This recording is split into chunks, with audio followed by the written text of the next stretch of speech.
Good evening, all of you. Today we will discuss about the equality part 2. यानी equality का जो part 1 है वो हम कंप्लीट कर चुके हैं। उसमें बाकी के कुछ टॉपिक्स जो रह गए थे उनको हम इस वीडियो में डिस्कस करेंगे। तो जब हम इक्वालिटी को डिस्कस कर रहे थे तो उसमें हमने कुछ school of thought on equality देखे थे, जैसे liberal, Marxist, communitarian and multiculturalism. तो लिबरल स्कूल ऑफ थॉट हम डिस्कस कर चुके थे। आज हम डिस्कस करेंगे Marxist school of thought on equality. तो जो मार्क्सिस्ट पर्सपेक्टिव है वो क्या बात करता है इक्वालिटी के बारे में, वो आज हम देख रहे हैं। देखिए, जो मार्क्सवादी और जो समाजवादी है वो यह महसूस करते थे कि आर्थिक असमानताएं या जो विशेषाधिकार है वो अन्य तरह की जो सामाजिक असमानताएं हैं उनको बढ़ावा देते हैं। पूंजीवादी अर्थव्यवस्था की जो भी बुराइयां हैं उनके कारण समाजवादी समानता का जो आइडिया है वो डेवलप हुआ। मार्क्सवादी असमानता का जन्म निजी संपत्ति की उत्पत्ति तथा इसके साथ ही समाज में वर्ग विभाजन हो जाने के साथ मानता है कि जब वर्ग विभाजन ये हुआ सोसाइटी में, तब से ही जो इनइक्वालिटी है उसका उद्भव भी हुआ। जो एंजल्स हैं वो कहते हैं कि यह फ्रांसीसी भाववादी कल्पनावाद मात्र है। उसका मत है कि इसमें समान कार्य के लिए समान वेतन विवरण होगा, जबकि साम्यवादी समानता में वितरण आवश्यकता अनुसार होगा। मार्क्स ने तर्क दिया कि समानता भी उतनी ही निर्णायक होती है जितनी कि स्वतंत्रता। मार्क्स केवल समानता का पोषक ही नहीं, बल्कि वह समानतावाद को वर्ग संघर्ष की पृष्ठभूमि में समझकर उसको एनालाइज उसका एनालिसिस करता है। ये जो वर्ग संघर्ष की परिणति है, यही साम्यवाद का लक्ष्य है। इसलिए शोषक वर्गों का उन्मूलन ही समानता का मायने रखता है। इस समानता का आदर्श वर्ग विहीन समाज में ही संभव है। तो देखिए, जो सेंट्रल ऑब्जेक्टिव है मार्क्स का वो है abolition of classes and equal social status for all. यानी वो क्लासेस का अबोलिशन करना चाहता है और सभी को बराबर सोशल स्टेटस देना चाहता है।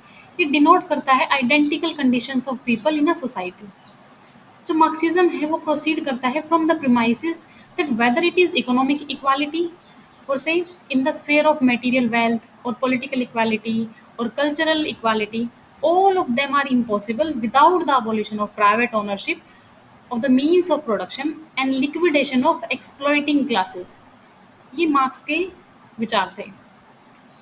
मार्क्स लिखते हैं कि we want to abolish classes and in this sense we are for equality.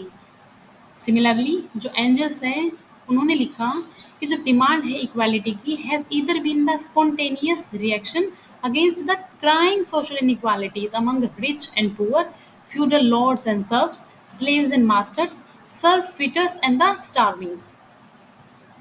तो ये है मार्क्सियन पर्सपेक्टिव जो इक्वालिटी के बारे में क्या बोलता है, ये हमने देखा अभी। अब हम देखेंगे कम्युनिटेरियन व्यू क्या कहता है इक्वालिटी के बारे में। देखिए, जो वाल्जर है उन्होंने जो कॉम्प्लेक्स इक्वालिटी की कॉन्सेप्ट थी वो प्रोवाइड की थी। आई मीन वॉल्जर ने कॉम्प्लेक्स इक्वालिटी की कॉन्सेप्ट दी थी। वाल्जर के अकॉर्डिंग जो इक्वालिटी है कॉम्प्लेक्स टर्म है सिंपल होने के बजाय। समटाइम्स हम इक्वलाइज करते हैं पीपल को बाय डिफरेंशिएटिंग डिफरेंट गुड्स और to be distributed differently in according in accordance to the different procedures. जो कॉम्प्लेक्स इक्वालिटी है वो सजेस्ट करती है टू ब्लॉक द एक्सचेंजेस। ये ब्लॉक द एक्सचेंजेस क्या है ये हम देखेंगे कि जैसे जो कॉम्प्लेक्स इक्वालिटी की बात की जाती है तो कॉम्प्लेक्स इक्वालिटी के अकॉर्डिंग इसमें ये रहता है कि अगर जैसे मान लो कोई भी पर्टिकुलर इंसान कोई भी कमोडिटी खरीदता है अपने पैसों से, तो जब वो अपने पैसों से अगर कमोडिटी को खरीद रहा है तो वो ठीक है, यानी कि वो कोई गलत काम नहीं कर रहा, किसी के साथ कोई गलत व्यवहार नहीं कर रहा, ना किसी का दिल दुखा रहा है ऐसा करके।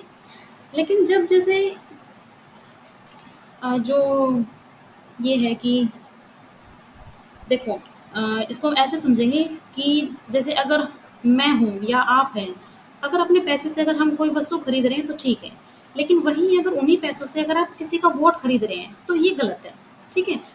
या अगर हम पैसे से एजुकेशन की फेक डिग्रीज ले रहे हैं, या अगर उन पैसे से हम कोई और इलीगल काम कर रहे हैं, तो ये इस इक्वालिटी के अकॉर्डिंग ये सारा काम गलत है।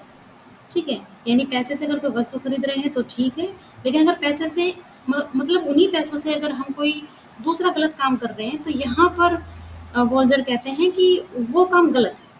ठीक है? क्योंकि जो एजुकेशन है वो मेरिट से गेन की जाती है, ना कि पैसे से। और यहाँ पर जो जो इंसान पॉलिटिकल पावर को पैसों से खरीद रहा है, जैसे वोट से अगर नॉर्मल इंसान वोट दे रहे हैं उसको, और तब उसको पॉलिटिकल पावर मिल रही है और वो जीत रहा है, तो ठीक है। लेकिन अगर वो पैसे देकर अगर पॉलिटिकल पावर को गेन करता है, तो यहाँ पर ये चीज़ें गलत है। यहाँ पर इस चीज़ को वो ब्लॉक द एक्सचेंज बोलते हैं। यानी कि यहाँ जो प्रिंसिपल ऑफ ब्लॉक्ड एक्सचेंज है वो आता है, कि एक स्फेयर दूसरे स्फेयर में इनजस्टिस कर रहा है। ठीक है? आई थिंक आपको समझ में आ गया होगा कि अगर पैसे से ये वस्तु खरीद रहे हैं तो ठीक है, लेकिन अगर पैसे से वोट खरीद रहे हैं तो ये गलत है। यानी दूसरे स्फेयर में इससे इनजस्टिस क्रिएट हो रहा है। राज्य की ड्यूटी है कि बाउंड्रीज को मेंटेन करें, कोई ऐसी पोजीशन में ना हो कि वह कुछ भी गलत कर सके, और सोशल गुड्स को मोनोपोलाइज करने से ये स्टेट यानी कि जो स्टेट है वो सोशल गुड्स को मोनोपोलाइज करने से यहाँ पे रोकेगा। ठीक है? तो यहाँ पे देखिए वो सजेस्ट करता है that the benefits which a person has in one sphere should not be used to gain advantage in other spheres. जैसे अभी मैंने ये बात बताई थी, suppose a person wins the election, he gets advantage in political sphere of the others. तो ये उसी तरीके का था कुछ। However, it will not make any adverse impact of the person who lost elections until and unless the person who is politically powerful uses his position to gain benefits in other spheres like getting tenders for the person of his family। और लोग देखो इस तरीके से करते भी हैं, तो यहाँ उन्होंने इस काम को गलत ठहराया है माइकल बोल्जर ने। फिर हम देखेंगे मल्टी कल्चरलिस्ट व्यू। तो जो मल्टीकल्चरलिज्म है वो बिलीव करता है in the view of differential equality. यहाँ पर जो भिक्खू पारेख है और जो विल किमलिका है, उन्होंने एडवोकेट किया है जो ये होते हैं ना ग्रुप राइट्स, उनको एडवोकेट किया है to exercise this sort of differential equality. तो यहाँ पे जो विल किमलिका है वो एडवोकेट करते हैं that because members of minority groups are disadvantaged in terms of access to their own cultures in contrast to member of the majority culture, they are entitled to special protections। फिर देखिए जो किमलिका है उनका जो egalitarian argument है multiculturalism के लिए, वो रेस्ट करता है on a theory of equality and has been dubbed by critics as luck egalitarianism. ये देखिए अब जो लक इगैलिटेरियनिज्म है इसके अकॉर्डिंग क्या रहता है कि जो भी इंडिविजुअल्स हैं should be held responsible for inequalities resulting from their own choices but not for inequalities deriving from unchosen circumstances। ठीक है? उसके बाद हम देखेंगे डायमेंशंस ऑफ इक्वालिटी। देखिए जो इक्वालिटी है वो मल्टी डायमेंशनल कॉन्सेप्ट है। जो नीड है इक्वालिटी की वो फेल्ट हुई थी, मतलब फेल्ट होती है in different fields of social life. जो historically also the demand for different dimensions of equality was neither raised simultaneously nor with the same intentions. फिर उसके बाद है कि दो तरह के यहाँ पर डायमेंशन दी गई है, एक तो फॉर्मल फॉर्मल इक्वालिटी और एक सब्सटेंटिव इक्वालिटी। यहाँ पर जो फॉर्मल इक्वालिटी है उसको प्रोसीजरल इक्वालिटी या फिर लीगल इक्वालिटी भी कहा जाता है। ये वो इक्वालिटी है that is seen as one law should be applied to all people, social and personal characteristics are no factor. ठीक है? यहाँ पर जो इक्वालिटी है उसको एक ये कहती है कि जो एक लॉ है वो सभी लोगों पर अप्लाई होना चाहिए। एक सेकेंड। यानी लॉ के सामने सभी लोग समान होने चाहिए। ऐसा ना हो कि एक एक पर्टिकुलर इंसान को लॉ बेनिफिट कर रहा है और दूसरे को वहाँ वो नुकसान पहुँचा रहा है। Formal equality aims to distribute equality fairly and evenly and aims to treat people the same. यानी यहाँ पर लोगों को सेम ट्रीट किया जाता है। जो फॉर्मल इक्वालिटी है does not ensure the wellbeing of individuals based on race, ethnicity, sex, age etcetera.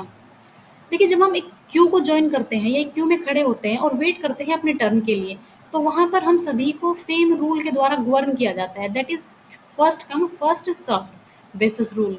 इस रिस्पेक्ट में हम सभी को इक्वल ट्रीट किया जाता है। ये मैनिफेस्टेशन होता है फॉर्मल इक्वालिटी का। ठीक है? तो अगर हम अब बात करें सब्सटेंटिव इक्वालिटी की, तो जब कुछ लेडीज़ या फिर कुछ सीनियर सिटीज़नशिप या फिज़िकली चैलेंज्ड जो पीपल हैं, उनको अलाउ किया जाता है कि आप एक सेपरेट क्यू बनाओ to help them to get quicker services, ताकि उनको जल्दी सर्विस मिल सके। तो यहाँ पर जो जनरल रूल है वो रिलैक्स करता है उनके फ़ेवर में, यानी कि in favour of the needy, weaker and vulnerable section. ये जो स्टेप है, ये मार्क करता है the transition from the sphere of formal equality to substantive equality.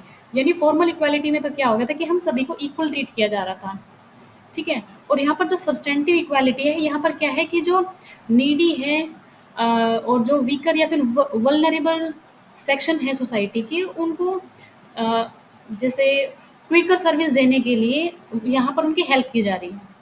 तो आई होप आपको समझ में आ गया होगा।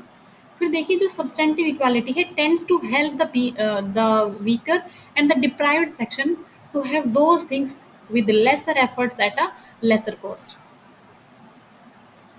फिर देखिए हम बात करेंगे इधर फॉर्मल इक्वालिटी की। जो फॉर्मल इक्वालिटी है उसमें ये आती है लीगल इक्वालिटी और पॉलिटिकल इक्वालिटी। लीगल इक्वालिटी में क्या होता है कि जो ये इक्वल लीगल पर्सनैलिटी की बात करती है।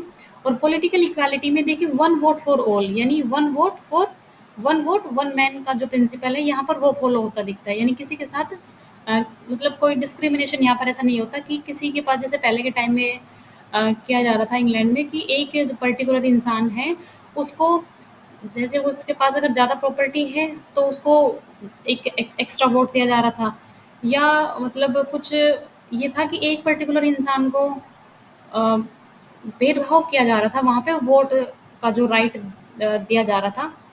यानी एक पर्सन को एक से ज़्यादा भी वोट दिए जाते, किसी को एक वोट मिल रहा है तो वहाँ पर किसी को दो भी मिल रहे हैं, किसी को तीन भी मिल रहे हैं, ठीक है? लेकिन आज के टाइम में जब पॉलिटिकल इक्वालिटी की बात करते हैं तो ऐसा देखने को नहीं मिलता सभी को। यानी कोई चाहे किसी के पास कितनी ज़्यादा प्रॉपर्टी हो, चाहे कोई ज़्यादा पढ़ा लिखा हो या कम पढ़ा लिखा हो, किसी के साथ कोई ऐसा डिस्क्रिमिनेशन नहीं होता है, सभी को इक्वल वोट दी जाती है। यानी वन मैन वन वोट का जो प्रिंसिपल है वो यहाँ पे फॉलो किया जाता है पॉलिटिकल इक्वालिटी के अंदर। फिर बात करते हैं सब्सटेंटिव इक्वालिटी की। सब्सटेंटिव इक्वालिटी में आती है सोशल इक्वालिटी और इकोनॉमिक इक्वालिटी।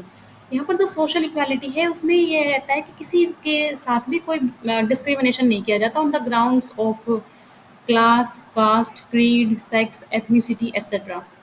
और जो इकोनॉमिक इक्वालिटी है, इकोनॉमिक इक्वालिटी भी बात करती है कि जैसे ग्रॉस रिडक्शन हो वेल्थ और प्रॉपर्टी में, ठीक है? तो आज की क्लास हम यहीं पर समाप्त करते हैं। Thank you so much for watching the video.